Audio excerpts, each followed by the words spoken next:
Inilah Melaka yang sangat hebat, jadi digambarkan oleh Portugis. Kotanya sangat kuat, kotanya bukan kayu tapi batu. Tetapi sayang, orang ini bernama Tun Silana.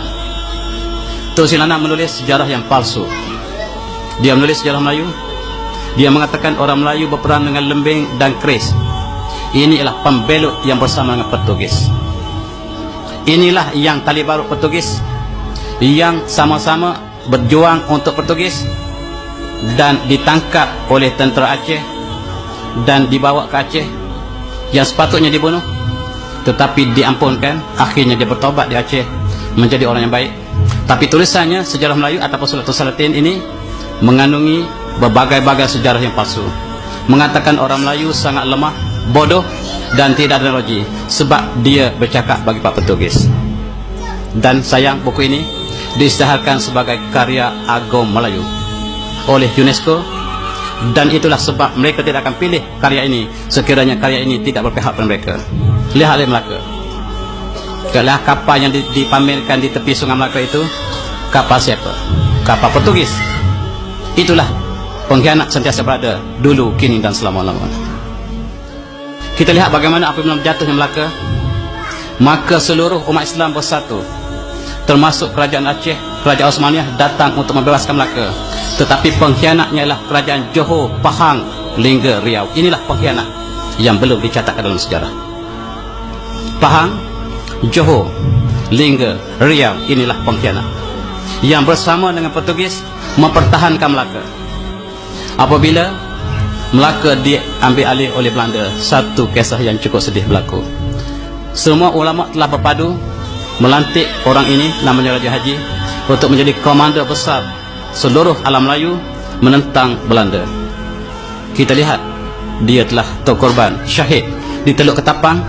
Sebelum dia syahid, dia menulis surah ini. Kita kenang apakah yang ditulis oleh dia. Dia kata, pada hari ini tanggal 19 Rejab 1998 Hijrah, warkah ini kutulis di atas sejadah, menghadap kiblat dalam keadaan berwuduk. Setelah selesai doa dan doa panjang untuk sekalian umat Melayu. Al-Quran di sebelah kananku, kitab Dalail Akhirat di sebelah kiriku, badik besaka di pinggangku. Sungguh demikian, aku amat menyedari bahawa terdapat di kalangan armada perang Melayu yang aku satukan, dan PP ini terdapat golongan Melayu yang menjadi musuh dalam selimut, berwajah Melayu, berhati Belanda. Usahlah ditanya bagaimana aku mengetahui, kerana tahu di angin turun naik. Apabila Allah mengendaki kita jadi perkara, maka tiada siapa yang dapat mengelaknya. Dia mengumpulkan seluruh tentera di Asia Tenggara untuk menentang Belanda. Tetapi dalam tentera dia dikumpul, diberi rasuah oleh Belanda, sehingga inilah yang disebut sebagai wajah Melayu, berhati Belanda. Apabila Inggris datang ke sini, berwajah Melayu, berhati Inggris. Sejarah telah berulang. Ketika Portugis, berwajah Melayu, berhati Portugis. Itulah sejarah bangsa ini, bangsa yang paling mudah dimanipulasikan oleh penjajah. Apa kata seterusnya oleh Raja Haji? Dia kata, biar mereka masuk menyelinap ke dalam kubu kami dan mengepung aku. Maksudnya munafik yang sedang menjadi tali barut British atau Belanda datang mengepung panglima sendiri. Syak Pasik, Yakin Saleh, batulah yang menjadi juada. Ini bahasa Raja Hadi. Nah, wahai si munafik, aku sekali tidak pernah takut pada kalian. Marilah kita berdepan sebagai lelaki Melayu yang sejati.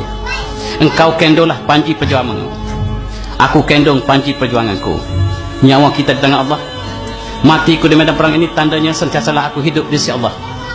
Matimu di medan perang tandanya celakalah kamu di akhirat nanti.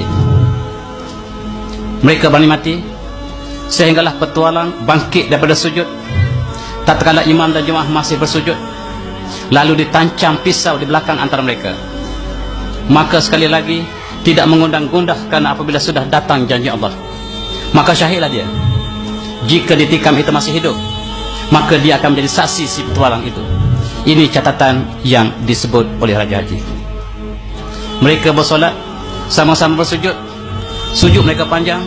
Kawan sebelah bangun tikam kawan sebelah, seluruh mati. Itulah pengkhianatan yang menyebabkan Raja Haji kalah. Raja Haji sempat menulis di atas sejadah, menulis warakah ini. Dia kata di akhirnya, sekiranya perjuangan aku ini benar, wahai ilahi, kekalkan tulisan aku ini, butakanlah mata Belanda daripada melihat tulisan aku ini, supaya tulisan aku ini sampai kepada seluruh orang Melayu yang datang kemudian. Barangkali perjuangannya benar, sampai pada kita, saya salin menunjukkan perjuangannya lah dikhianati oleh bangsanya sendiri.